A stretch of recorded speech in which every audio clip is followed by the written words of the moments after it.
Hello students, आज की class में लोग क्षेत्रफल से संबंधित समांतर चतुर्भुज के क्षेत्रफल से संबंधित कुछ प्रमेय देखने वाले हैं। चलिए प्रमेय संख्या 1 से देखते हैं। कह रहा है समांतर चतुर्भुज का प्रत्येक विकर्ण उसे समान क्षेत्रफल वाले दो त्रिभुजों में बांटता है। क्या कह रहा है कि अ diagonal of a parallelogram divides it into two triangles of equal area. चलिए मैं पहले यहाँ पर एक समांतर चतुर्भुज बना लेता हूँ। ठीक है, मैं यहाँ पर एक समांतर चतुर्भुज बना लेता हूँ, फिर उसके बाद देखते हैं। ये आपका ये समांतर चतुर्भुज हो गया, इसका नाम यहाँ पर देते हैं ए बी सी डी। क्या कर रहा है कि इसका प्रत्येक विकर्ण क्या करता है, दो समान क्षेत्रफल वाले त्रिभुजों में बांटता है। तो मैं यहाँ पर क्या करता हूँ, एक विकर्ण जो AC है इसको मिला देता हूँ, तो ये दोनों के क्षेत्रफल, ये दोनों त्रिभुजों के क्षेत्रफल बराबर होंगे, ये हमें साबित करना है। चलिए पहले क्या दिया है ये लिख लेते हैं। दिया है हमारे पास कि ABCD एक समांतर चतुर्भुज है, समांतर चतुर्भुज है, समांतर चतुर्भुज है जिसमें या जिसका एक विकर्ण AC है। ठीक है ना जी। तो सिद्ध करना है, क्या सिद्ध करना है यहाँ पर कि एरिया ऑफ ट्रायंगल ABC जो होगा ना बराबर होगा एरिया ऑफ ट्रायंगल CDA। अच्छा देखो, अगर हम लोग इन दोनों त्रिभुजों को सर्वांगसम कर दें तो मैंने आपको पढ़ा रखा है ना जी, सर्वांगसम क्षेत्रफल अभिगृहित। अगर त्रिभुज सर्वांगसम होंगे तो उनके क्षेत्रफल बराबर हो जाएंगे कि नहीं, बिल्कुल उसी अभिगृहित से। तो हमें सर्वांगसम करना होगा बस। चलिए प्रमाण देखते हैं। तो इनको सर्वांगसम करना तो बहुत आसान है, ये हम लोग इससे रिलेटेड कई सारी प्रॉपर्टी जानते हैं। त्रिभुज ABC तथा त्रिभुज CDA में आप एक चीज सोचो, इन दोनों त्रिभुजों को सर्वांगसम करने के लिए मैंने आपको कितना बार बताया होगा, हमको लग रहा है कि अभी तक 7-8 बार तो जरूर हो गया होगा पीछे के चैप्टर्स में।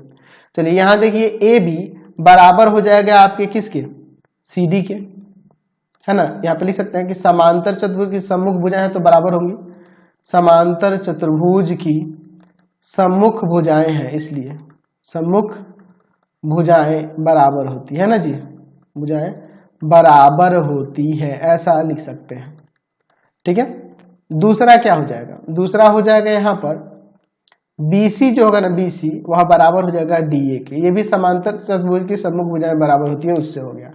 अच्छा, इस त्रिभुज में देखिए AC है और इस वाले त्रिभुज में ये आपका CA दिख रहा है। ये दोनों त्रिभुजों में है, ABC में भी और CDA में भी CA और AC है ना, उभयनिष्ठ है, उभयनिष्ठ है। तो यहां से अब लिख सकते हैं कि त्रिभुज ABC सर्वांगसम है त्रिभुज CDA के। कैसे, भुजा भुजा भुजा सर्वांग समता से, सर्वांग समता से। तो जब ये सर्वांगसम हो गई, तो जब ये त्रिभुज सर्वांगसम हो गई, आकृतियां ये दोनों सर्वांगसम हो गई, तो हम लोग जानते हैं सर्वांगसमता, सर्वांगसमता क्षेत्रफल अभिगृहित से क्या हो जाएगा, सर्वांगसम होते ही इनका क्षेत्रफल बराबर हो जाएगा। त्रिभुज ABC का क्षेत्रफल बराबर हो जाएगा त्रिभुज CDA के। ये हमें प्रमाणित करना था, हमने प्रमाणित करके दिखा दिया, समझ गए। चलिए अगला देखते हैं, प्रमेय संख्या 2। क्या करें, एक ही आधार पर और समान समांतर रेखाओं के बीच बने समांतर चतुर्भुजों के क्षेत्रफल बराबर होते हैं। यानी कि parallelograms on the same base and between the same parallel lines are equal in area. ठीक है, तो मैं एक काम करता हूं, यहाँ पे दो समांतर चतुर्भुज इस तरह से बनाऊंगा जिनका आधार जो होगा एक ही होगा और एक ही समांतर रेखाओं के बीच भी स्थित होंगे वो। ठीक है, मैं यहाँ पे दो समांतर चतुर्भुज इस तरह से बना देता हूँ। ठीक है, ध्यान से देखिएगा, मैं यहाँ पर दो समांतर चतुर्भुज, एक ये हो जाएगा और दूसरा समांतर चतुर्भुज देखिए मैं यहाँ पे ऐसे बना देता हूँ, इसको अलग कलर कर देता हूँ। ठीक है ना जी, इस तरह से ये दो समांतर चतुर्भुज मैं यहाँ पे बना दिया। ठीक है, इनका नाम मैं दे देता हूं यहाँ पर। ठीक है, एक का नाम देता हूं यहाँ पर, देख लीजिए ABCD,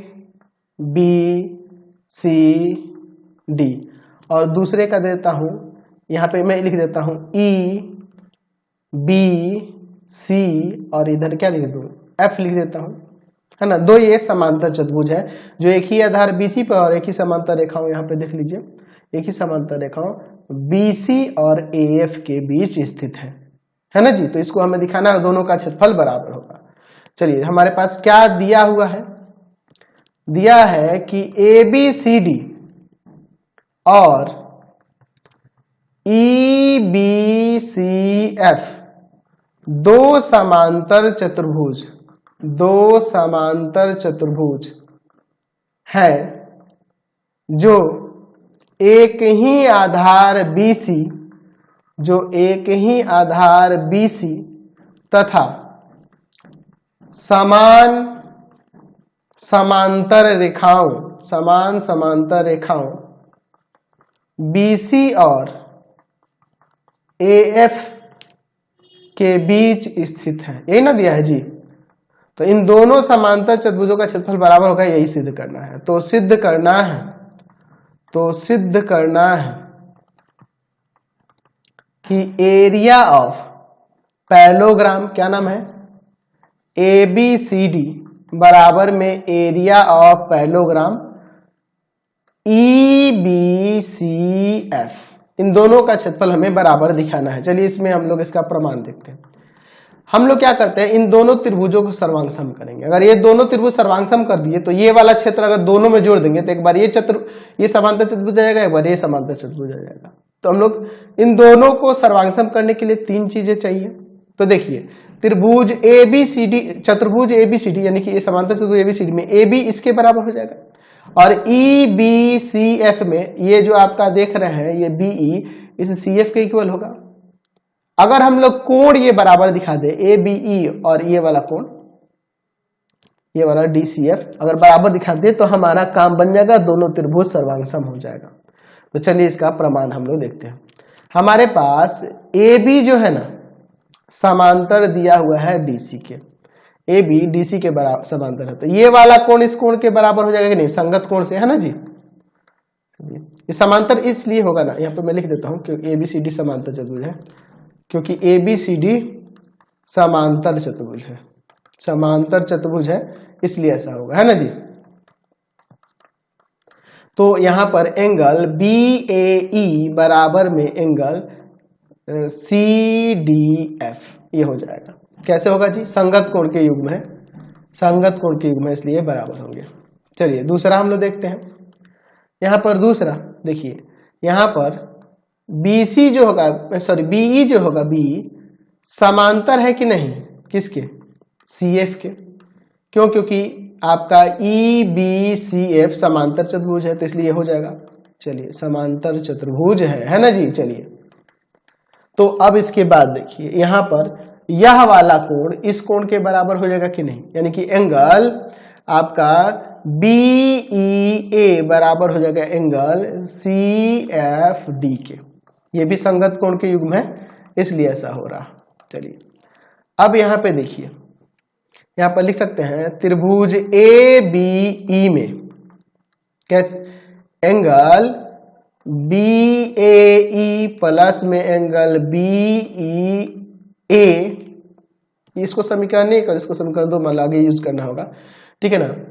BEA और प्लस में एंगल ABE, तीनों का योग 180 डिग्री हो जाएगा कि नहीं, है ना जी। उसी तरह से त्रिभुज CDF में एंगल आपका कौन कौन सा जी, एंगल CDF प्लस में एंगल CFD प्लस में एंगल DCF, ये तीनों मिला के 180 डिग्री हो जाएगा। क्यों लिख सकते हैं कि त्रिभुज के तीनों कोणों का योग 180 डिग्री होता है, इसलिए ऐसा लिख सकते हैं। चलिए तो अब इन दोनों का योग देखिए, तीनों कोणों का 180, इसका भी 180, तो इसलिए हम लोग लिख सकते हैं यहाँ पे कि angle BAE plus angle BEA plus angle ABE equal to में एंगल CDF प्लस में एंगल CFD प्लस में एंगल DCF। यहाँ एंगल BAE जो है CDF के इक्वल है तो इसको हटाकर एंगल CDF लिख दो।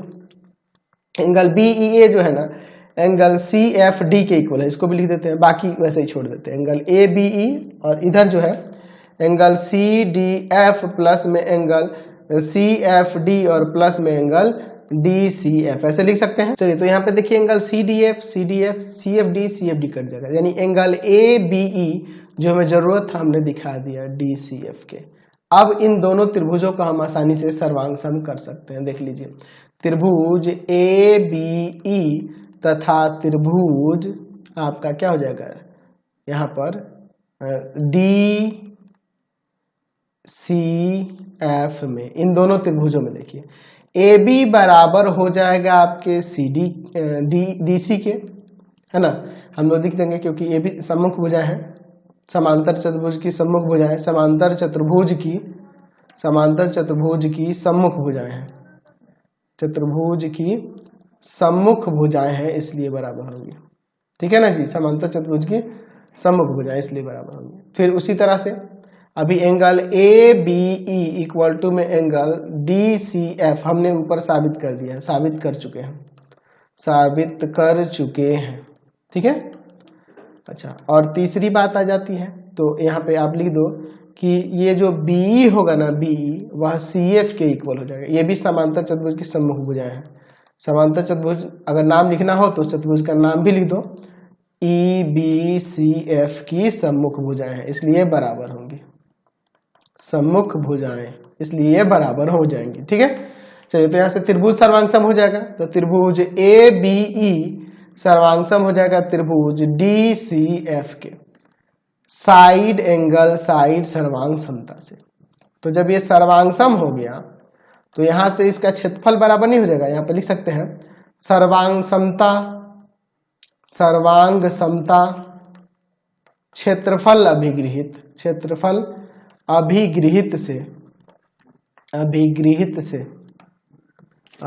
भी में उधर से होगा, अभिगृहित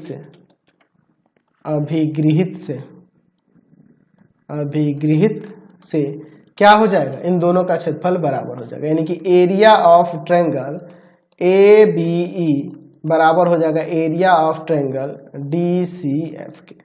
ये क्षेत्रफल बराबर हो जाएगा। अब इसमें क्या करते हैं, दोनों तरफ जो जरूरत है, दोनों तरफ एरिया ऑफ चतुर्भुज कौन सा, ई बी सी डी जोड़ने पर, ठीक है ना जी, इसको जोड़ने पर देखिए क्या बन जाएगा। तो ये वाला जब जोड़ेंगे दोनों में तो देखिए क्या हो जाएगा area of triangle A B E plus में area of quadrilateral C M E B C D equal to में area of triangle D C F और प्लस में area of quadrilateral E B C D. देखिए A B ई और ये ई B C D ये मिलके क्या हो जाएगा area of parallelogram A B C D, है ना। और इधर हो जाएगा आपका ये आपका डी सी एफ और ये वाला ई बी सी डी, ये मिलके ये वाला हो जाएगा एरिया ऑफ पैरेललोग्राम, क्या नाम है इसका, ई बी सी एफ। ये हमें प्रमाणित करना था, हमने प्रमाणित करके दिखा दिया, समझ गए। अच्छा, समांतर चतुर्भुज से रिलेटेड एक और गुण है, इसको समझ लेते हैं। इसके हम लोग बात कर लेते हैं इसके आधार क्या होता है और शीर्ष लंब क्या होता है। अगर मैं यहाँ पे एक समांतर चतुर्भुज लेता हूं तो आधार क्या कहलाएगा, शीर्ष लंब क्या कहलाएगा, ठीक है ना जी। आधार और शीर्ष लंब क्या होगा समझ भी लीजिएगा तो कोई दिक्कत नहीं है। अगर मान लीजिए एक शीर्ष से मैं इस पे ऐसे लंब डाल देता हूं, ठीक है ना जी, ये लंब डाल देता हूं, तो इस ए बी सी डी में यहाँ पर देखिए ई दे देते हैं, वो लंब के अकॉर्डिंग। अगर आधार की बात करेंगे तो जिस पे लंब डाला गया हम किसी भी भुजा को आधार ले सकते हैं। यहाँ पे चाहोगे आधार की परिभाषा देना, आधार यानी इसके बेस की बात करें तो बेस कोई भी हो सकता है। आप चाहोगे अगर आप लंब इस शीर्ष से इस पे डाल दिया ऐसे, है ना जी, तो यहाँ पे जब लंब डाल दिए तो इसका मतलब आधार आप ये ले लोगे। तो हम लोग लिख सकते हैं आधार क्या होता है, यहाँ पे लिख सकते हैं कि समांतर चतुर्भुज की किसी भुजा को उसका आधार कहते हैं। कोई भी भुजा ले सकते हैं ना जी। अच्छा, अब उसी के संगत अगर हम लोग बात करेंगे शीर्ष लंब की, शीर्ष लंब क्या होगा, यानी कि एल्टीट्यूड क्या होगा, एल्टीट्यूड। तो हम लोग इसकी परिभाषा ऐसे दे सकते हैं कि समांतर चतुर्भुज के प्रत्येक आधार पर प्रत्येक आधार के संगत, ऐसे लिख लेते हैं, के संगत शीर्ष लंब जो होता है, शीर्ष लंब जो होता है, शीर्ष लंब वह रेखाखंड है, वह रेखाखंड है जो किसी शीर्ष बिंदु से या शीर्ष बिंदु से सम्मुख भुजा पर लंब होती है, सम्मुख भुजा पर लंब होती है, ऐसा हम लोग कह सकते हैं।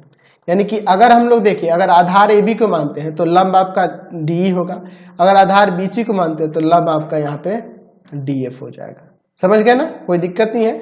आज की क्लास में इतना ही, नेक्स्ट वीडियो में आगे देखेंगे। आपको हमारे 3 चैनलों को सब्सक्राइब कर लेना होगा। पहला है path finder classes Chhapra, path finder classes Chhapra. दूसरा है आपके पास भारती भवन रविकांत सर, भारती भवन रविकांत सर, रविकांत सर। और तीसरा चैनल है Ravikant sir, Ravikant sir RD Sharma solution, RD Sharma solution. तीनों चैनलों को सब्सक्राइब कर लेंगे। इससे रिलेटेड वीडियो के लिए सीधे डिस्क्रिप्शन में, इससे रिलेटेड नोट्स के लिए गूगल पे जाकर सर्च करेंगे www.ravikantsir.in और यहाँ जाकर आप सभी क्लासेस के नोट्स, उनके PDF को डाउनलोड कर सकते हैं, पढ़ सकते हैं। इंस्टाग्राम और फेसबुक पे जाकर पाथ फाइंडर क्लासेस छपरा को लाइक एंड फॉलो करना नहीं भूलेंगे। Thanks for watching the video. Comment करके जरूर बताएं कि हमारे चैनल से वीडियोज आप सभी को कैसे लगते हैं। Thanks for watching.